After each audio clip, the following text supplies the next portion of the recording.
and gesture that you would expect from a guy of his kind of ilk, of his kind of makeup. You know, a guy who was able to face the kind of things that he faced inside that ring with those kind of tremendous heavyweights during the era that he was around. Well, a guy like that has to be a guy that is bigger than just himself.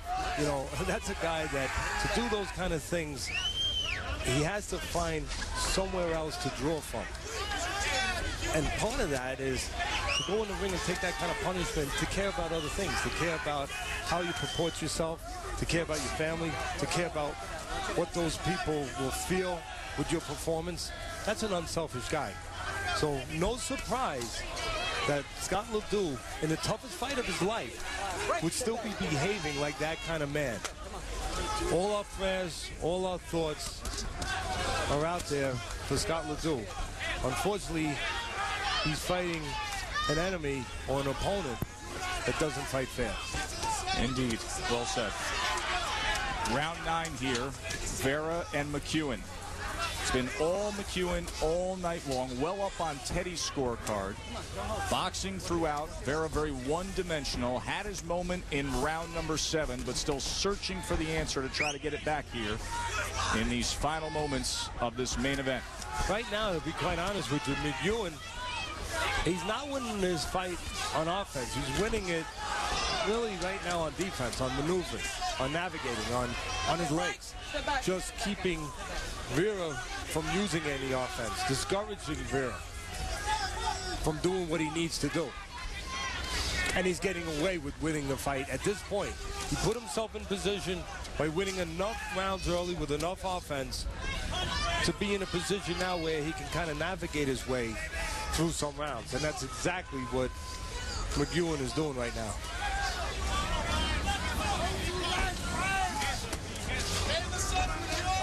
And after the 1-2, they tie up on the inside. A little bit of loose tape around the left wrist of Craig McEwan.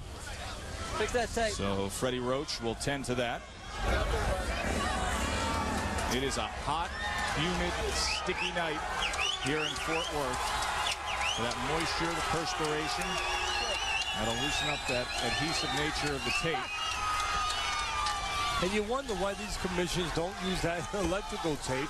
Never happens. That is water resistant, and you wouldn't have this problem. You wouldn't have a stop in the action. It just boggles my mind that these commissions don't know how to do that at this point.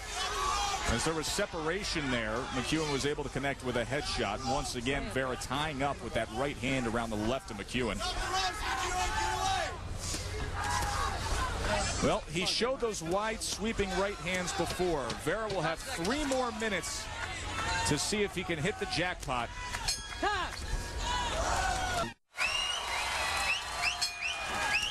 10th and final round of our main event. Remember, Brian Vera, when he decides to do this right here, he can be dangerous.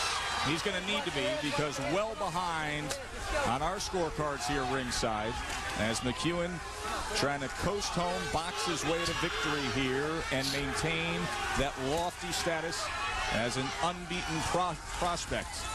Well, there's good news and bad news here. The bad news first. You know Vera is going to be winging desperate right hands, trying to catch McEwan and pull this out of the fire.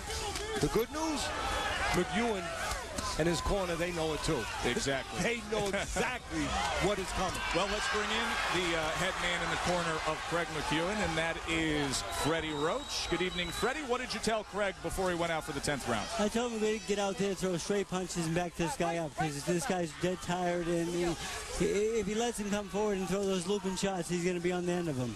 You know, Freddie, I said from the beginning that your guy had all the options. He had all the choices. He was the more diversified fighter, obviously, and he had the choice of boxing outside, moving to the side, keeping the guy off bounds, or he could stay in the pocket. He could punch in between those shots. Is that what you're looking for right now, to stay in that pocket? Stay in that pocket and go right in between those shots. You did exactly right, Teddy. Thanks, Freddie. Doing a good job tonight with Craig McEwan. McEwan He made the move from Scotland to L.A. to test himself at the Wild Card Gym. He worked out there for a month in 2005. Freddie told him at the end of that month, he said, you know what, kids, stick around. I like what I see. I think we got something here. And Freddie's actually co-managing him as well as training him. And you know what? Another example why Freddie Roach is one of the top trainers in this business. You know, a lot of people would say, hey, you don't want to be in front of this guy Vera at this point. You got the fight in the bag, so to speak. Nothing's in the bag in boxing until the final bell rings, and sometimes even then, guy might catch you right at the bell. But a lot of people would say you don't want to be in front of him. But Freddie understands the practicality, the reality of the landscape of boxing, and who he has in McEwan. A young guy, a guy that sometimes he can be vulnerable, he can pull back. And Vera has a better chance right now of catching McEwan if he's trying to back away and stay outside with one of those right hands. He's got a better chance to do that than with this kind of play here, where McEwan stays inside those shots, where there's a haven, there's a safety in the eye of the storm. And that's what he's doing, you can see right there. Last chance if Brian Vera is going to have one of those wide looping shots, but not engaging in a type of action that would produce one. As McEwan will hear the final bell, and soon we'll hear the judges' scores. That will keep him unbeaten. Goes the route, full 10. We'll be back. Stay with us.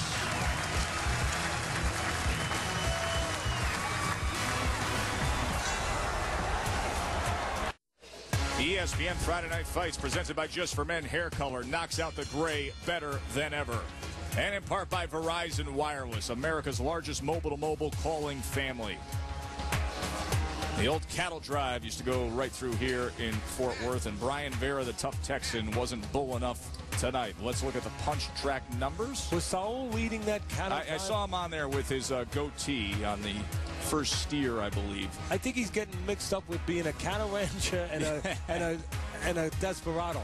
McEwan had 40 connects in the final round. You can see the numbers there, 268 punches landed. Teddy's scorecard, I mean, McEwan was in control throughout, only gave up that 7th round when Vera was able to land that sweeping shot, made a little bit of an offensive spurt, but easily on Teddy's scorecard, 99-91. What says Thomas Triber?